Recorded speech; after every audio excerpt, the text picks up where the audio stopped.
Salut les gars, ça bouge? Une fille est vendue à une maison de rendez-vous par son petit ami. Mais bien qu'elle commence sans envie, elle finit par découvrir que cet endroit est tout ce dont elle avait besoin pour se sentir mieux dans la vie. Si vous ne connaissiez pas ce film, restez jusqu'à la fin car il va vous laisser sans voix. Alors voici l'histoire de Paprika. Tout commence avec Mimo et Nino, un couple assez jeune résidant en Italie, qui à ce moment-là avait de nombreux problèmes économiques. Ils discutent du fait que Mimo doit trouver un travail pour aider son petit ami à payer les grandes dettes qu'il a contractées, en plus de l'idée d'ouvrir une entreprise ensemble avec les gains de la fille. Nino l'emmène dans un endroit en lui disant qu'il lui a trouvé un travail, mais il ne lui précise pas ce qu'elle doit faire. Il lui mentionne seulement que ce sera pour 15 jours, et comme elle veut l'aider, elle se rend à l'endroit assez heureuse. À son arrivée, il ne faut pas longtemps pour découvrir que le travail est prospère, car elle se trouve dans une maison de dames de compagnie. À ce moment-là, la propriétaire des lieux, Madame Colette, apparaît devant elle, et après s'être présentée, commence à la complimenter en lui disant qu'elle est très jolie. Ensuite, elle la conduit à travers la maison pour lui montrer son lieu de travail où elle sera avec les hommes, en lui mentionnant que la moitié de ce qu'elle gagne lui reviendra. Cela pour pouvoir payer l'électricité, l'eau et tous les services nécessaires dans l'établissement. Ensuite, Madame Colette l'emmène dans une autre pièce, tout en lui disant que la propreté et l'hygiène sont les plus importantes en travaillant ici, et lui montre comment elle doit faire sa toilette personnelle, et surtout comment nettoyer les hommes. Après cela, Madame Colette l'emmène jusqu'à la salle à manger, où elle rencontre ses collègues, qui portent des perruques extravagantes et des noms artistiques pour que les hommes les identifient plus facilement. Mimo ne veut pas être en reste, alors elle demande à Madame Colette de lui attribuer un nom artistique à elle aussi. Ce à quoi la dame répond en lui disant qu'elle peut s'appeler Paprika à partir de maintenant. Après avoir mangé, ils envoient Mimo chez le médecin, qui commence à l'examiner pour s'assurer qu'elle n'a aucune maladie pouvant être transmise aux clients, bien que le monsieur soit surpris et lui dise qu'il ne comprend pas pourquoi une fille si jeune et jolie se trouve dans un endroit comme celui-ci, ce à quoi Mimo répond qu'elle a cherché ce travail à cause de problèmes familiaux. Le médecin lui dit que beaucoup de filles arrivent en disant la même chose et que cela finit toujours par être un mensonge, donc il ne croit pas son excuse et lui demande de lui dire la vérité, tout en continuant de l'examiner jusqu'à des endroits où le soleil ne brille pas. La fille décide de se confier et lui raconte qu'elle aide son petit ami à payer ses dettes.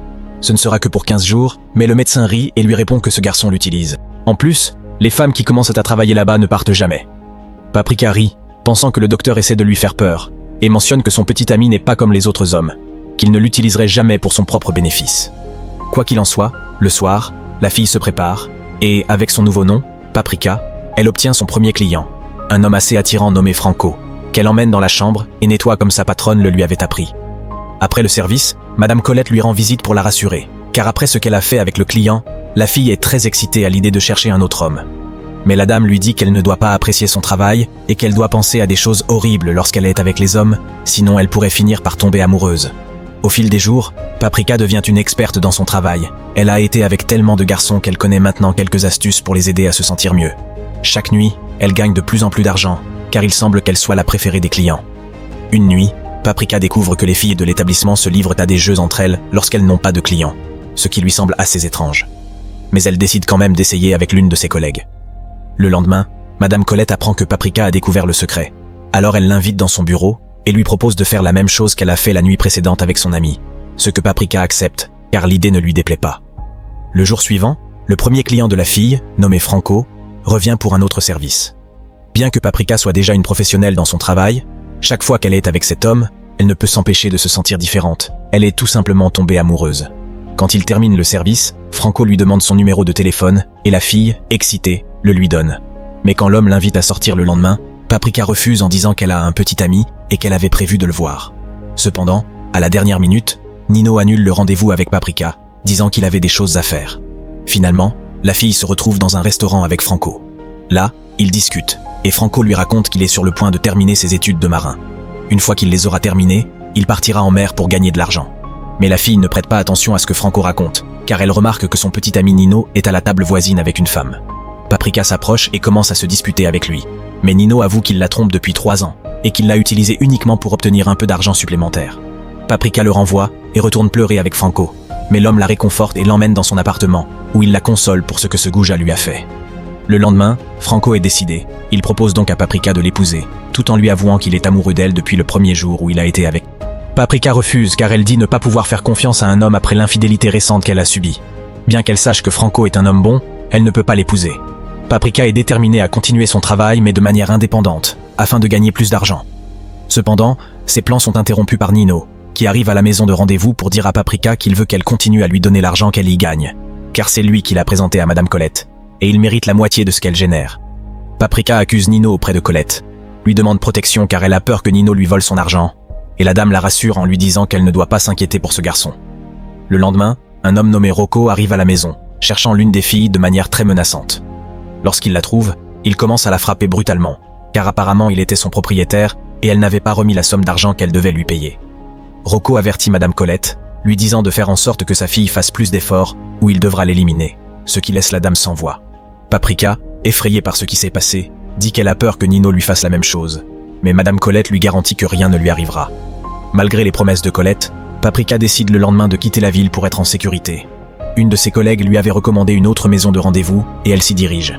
Dans le train, Paprika rencontre Rocco, qui voyageait également et la reconnaît. Il la force alors à aller dans le dernier wagon du train pour s'amuser avec elle, contre la volonté de Paprika.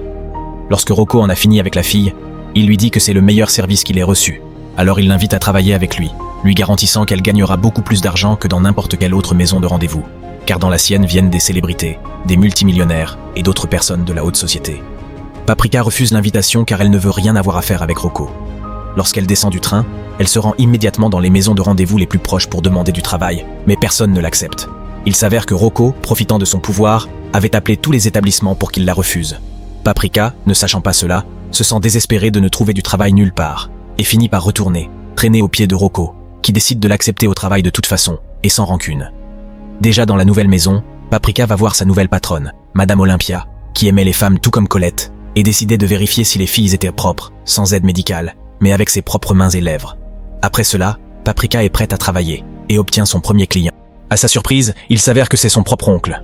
L'homme se fâche de trouver sa nièce dans cet endroit et menace de tout raconter à ses parents. Mais Paprika le calme et promet de lui offrir le meilleur service du monde.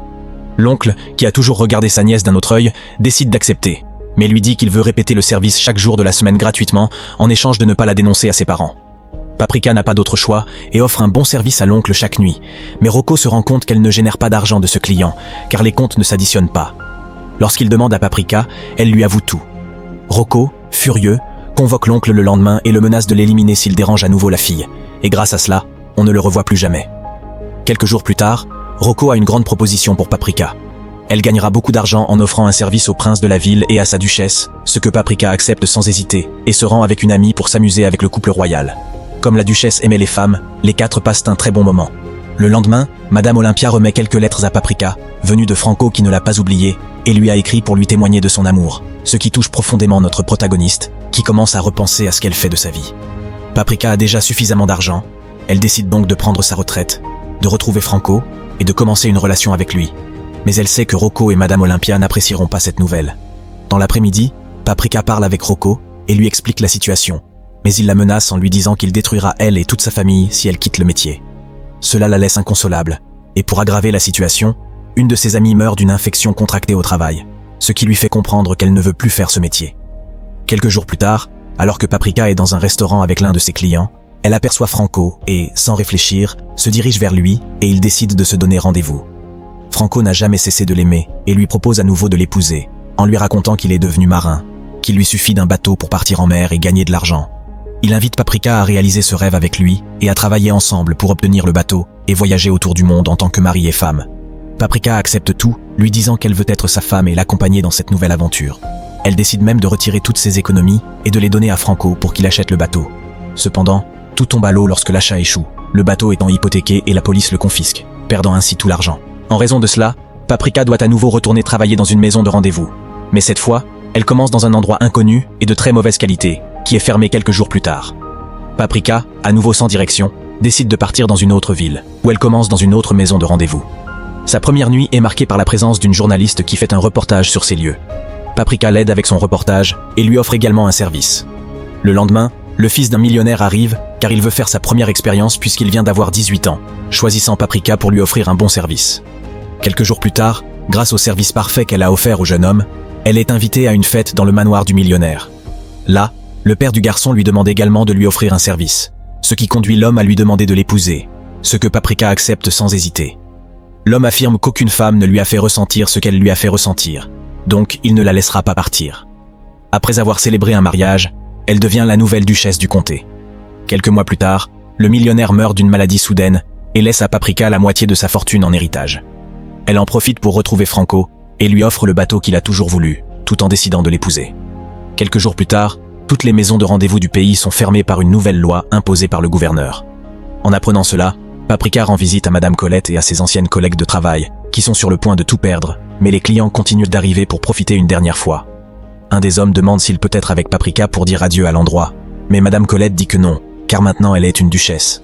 Cependant, Paprika l'interrompt et accepte la proposition de l'homme, disant qu'elle offrira même un service gratuit à tous les hommes qui veulent être avec elle une dernière fois avant la fermeture de l'endroit, célébrant ainsi un adieu digne.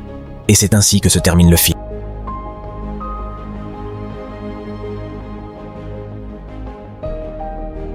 Recap Trillionaire.